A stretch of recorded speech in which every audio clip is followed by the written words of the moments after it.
Hello, this will be the August administrative updates out of the Texas Comptroller's Office. I'm Stephen Lazar. I'm a CPA that focuses on sales and use tax issues in Texas. Uh, High level, if you don't want to pay attention, not much new happened in August. One letter on telehealth services, if you have something similar to that, where Comptroller's Office, after reviewing all of the facts, decided that, hey, in this instance, it's not going to be taxable. If that's what your area is, maybe you want to look at that letter. It's going to be at the end of this thing. Might be quicker just to find it yourself. Uh, Otherwise, hello. This one's going to be fairly quick overall. Not much happened in August. Uh, we've got a few register things to look at very quickly. And then there's just a couple of hearings and one policy letter out of the tax policy. Again, this is like the shortest amount of information to come out in a single month in quite a while. So should be pretty quick either way. Okay. So first, let's look at the register. And I got to go over there too. So this is, as you can obviously see, hey, Secretary of State has the Texas Register. Texas Register is where if the comptroller's office is like, hey, we need to like change how the rule is written, it goes to proposed comment here. Uh, Stuff happens, and then a new rule gets adopted or it falls to the wayside. So the whole point of this is just checking, hey, do we have anything new from the comptroller's office? And so, real quick, just going to show this a little bit. Register. So what we have in the top tabs is August 1st, August 8th, 15th, 22, and 29th. So we're just going to walk through in that order. So first, out of comptroller's office, closing price on oil and gas doesn't matter to us. Nothing happened. Next one, comptroller didn't even do anything. Perfect. Next one, there's something here. So August 15th, got two things associated with tax administration. First one, franchise tax related. I don't care about it. Second one, there's a fireworks tax. I don't touch the fireworks tax. And apparently they're repealing this section. Apparently they're getting rid of the fireworks tax. I don't, again, not my area of practice, but hey, if you care about it, it's there. After that, comptroller, nothing of note in August 22nd. Last time there is two tax administrative updates. However, this is a motor fuels tax associated with liquefied gas. Beyond my practice area. Maybe someone cares about this. I really don't. Proposes this repeal. So if you care about any of that stuff, hey, it's there in the register for you to read. Next thing, let's look at the STARS updates. And real quick, the way that you find this out, you go, hey, new documents,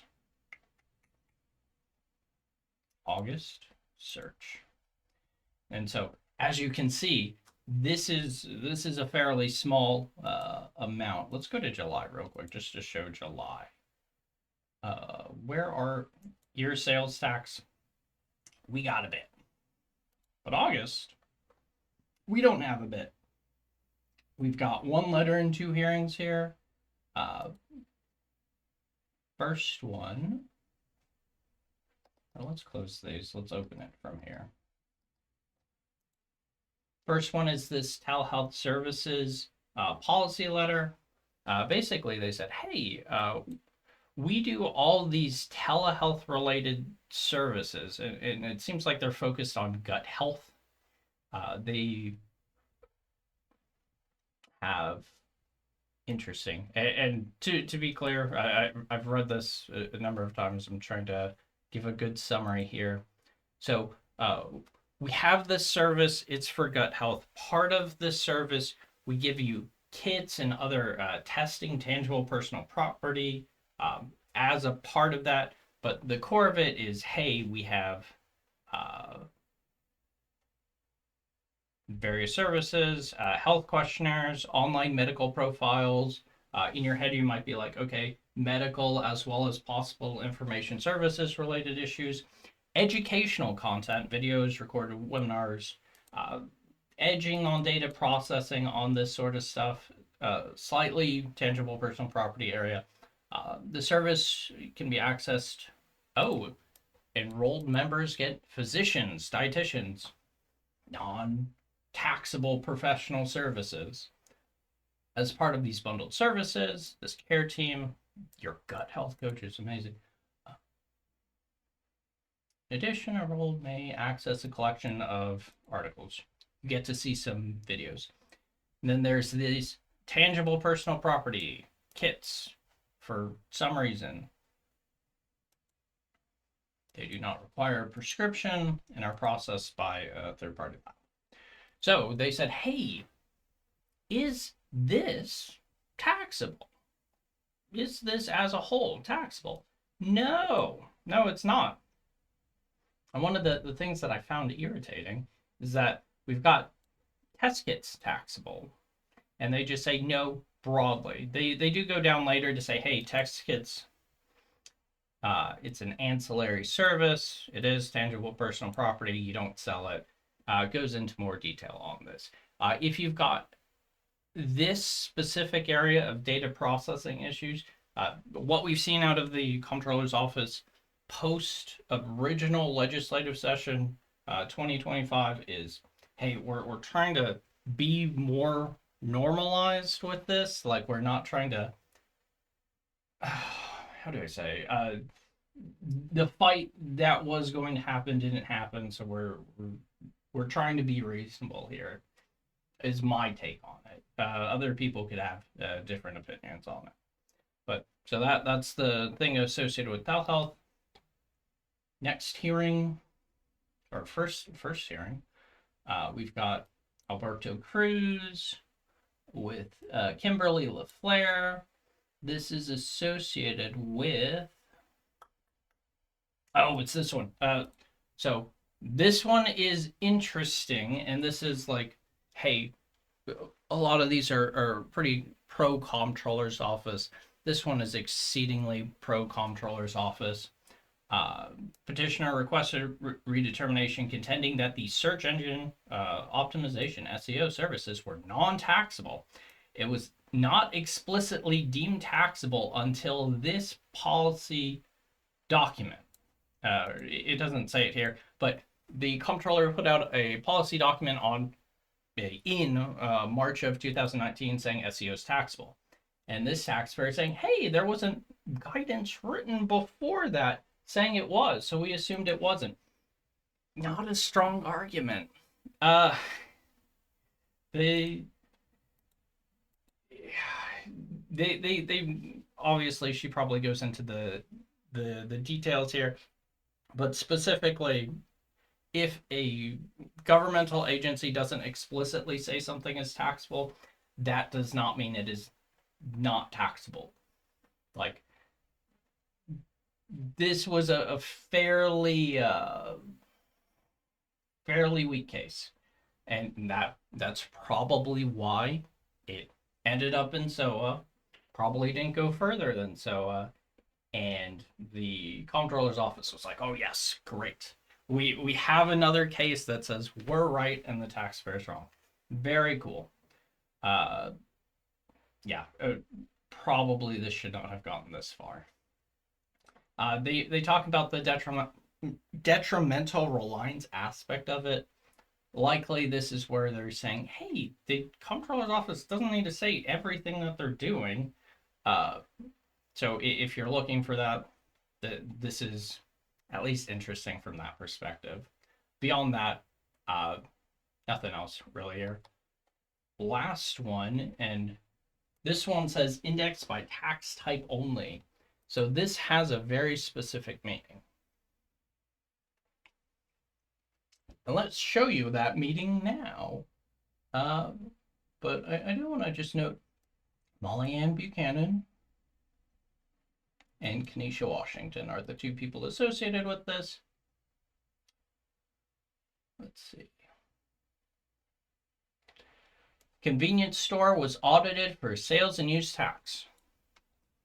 C-store, if you aren't in this space, C-stores are generally estimated audits.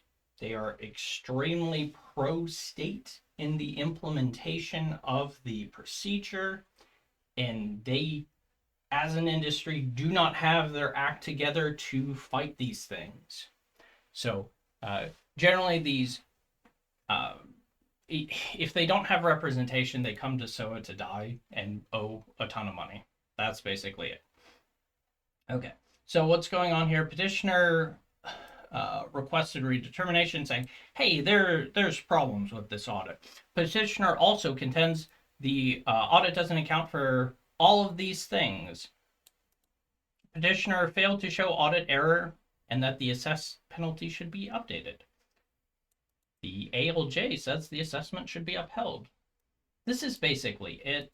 Going down through, because the petitioner failed to provide complete documents, the examiner used an estimated procedure. This is,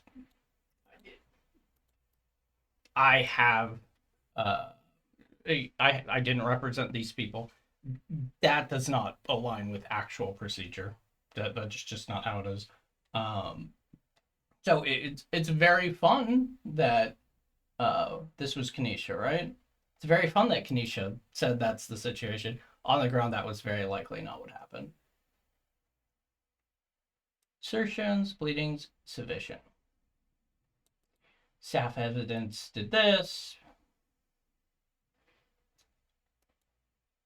Looking for a specific line. Oh, and it was a contract examiner. So we know specifically this was contract auditing, not a standard auditor. Petitioner timely requested. Staff issued this. Yeah. So what I'm quickly going through, because, and to get back to an earlier question here, indexed by tax type only, nothing happened here. That's why it's indexed by tax type only. The petitioner brought a